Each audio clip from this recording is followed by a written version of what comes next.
Well, good afternoon, everybody. This is Steve Kay of Cattle Buyers Weekly, and about 20 minutes ago, the USDA released its monthly cattle on feed report.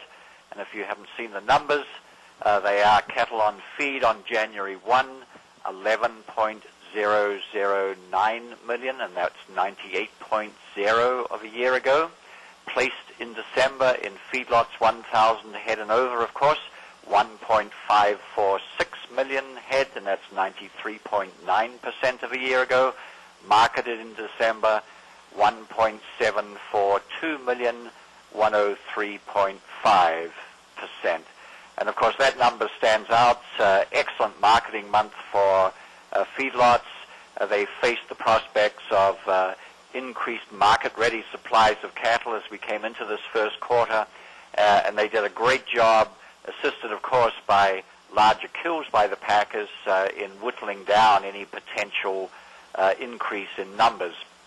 And that was despite, pretty severe winter weather hitting the second half of the month. So I think the market on Monday will regard this report as pretty positive. As I mentioned, December marketings were well above last year, and they were 1.2% more than analysts' average forecasts. December placements also played a part, or will play a part, in the positive nature of this report, because they were slightly lower than forecast. The average forecast was 95.7, and they came in well below that at 93.9. But some analysts did have their forecasts well below that number even. And this put the January 1 cattle on feed total 2.0% below a year ago, again a healthy number, and 0.5% below the average forecasts. And if we look at the major feeding states, Texas and Kansas both had smaller cattle on feed totals than a year ago. Notably, Texas only at 96% of last year, so they continue to have pretty tight supplies down there of market-ready cattle and numbers on feed. And the report conversely showed a record 570,000 head on feed in Iowa. That's a record for the state in the current data series. Its cattle on feed total was up 14% on last year, and I'll explain why in a moment. Nebraska's cattle on feed total was just 10,000 head below last year, while Colorado's was up only 1%. It had been up much more in previous months. And the reason for that is largely because of the placements. Texas placements were down 14%. Kansas was down only 1%. Colorado was down a massive 27%, and Nebraska was down 7%.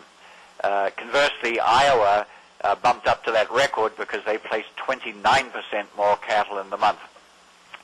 As far as the weight breakdown, as we expected, the largest category of placements came in the kind of the mid-range weight, or the lighter, the 600 to 699. That was no, I'm sorry, it was in the under 600, slightly more than in the 699. But the bulk of the placements were in those lighter categories.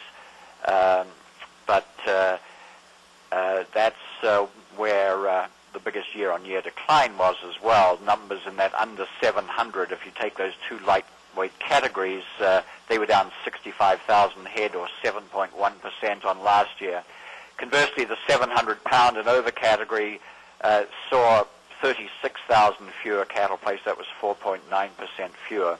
And just to reiterate, there was slightly the lightest weight cattle, despite the weather, the lightest weight category under 600 pounds actually saw 5,000 cattle more placed than last year. So the weather didn't deter placements. The only other thing I'd mention is that the kill this week came in as an estimated 665,000 versus only 642,000 last year. The kills the last 3 or 4 weeks have been well above year-ago levels. We've only got one actual week, and that was the first full week of January, and the kill was nearly 38,000 more than last year, and then the next week was about 35,000, and so this bodes very well for the market as we go forward through the quarter. And I imagine that the much larger kills so far this January will show up in next month's marketing figure, which again is going to be a very positive figure.